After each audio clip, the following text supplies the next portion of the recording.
மகனே, திராட்சை ரசம் தீர்ந்துடுச்சா? இதை ஏன் என்கிட்ட சொல்றீங்க? திருமண கொண்டாட்டத்தை இப்படி முடிக்க முடியாது. அம்மா, என்னோட வேலை இன்னும் இல்ல. தயவு செஞ்சு அவர் என்ன சொன்னாரோ அதுபடி செய்யுங்க. ஜாடிகள்ல தண்ணீர் ஊத்துங்க. எல்லாம் நிறைவேற்று. எல்லாரும் கொஞ்சம் வெளியே போங்க. நான் ஆயத்தமான கிளம்பிதாவே.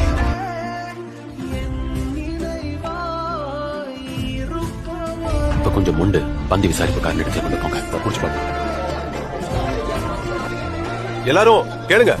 எல்லா திருமணத்திலையும் சிறந்த திராட்சை ரசம் முதல்ல பரிமாறப்படும். அப்புறம் விருந்துல மக்கள் நன்றாக குடித்த பின் அவங்க மலிவான ரசத்தை கொடுப்பாங்க. ஆனா நீங்க இப்ப பரிமாறின இந்த ரசம் ரொம்ப பிரமாதமா இருந்துச்சு தெரியுமா?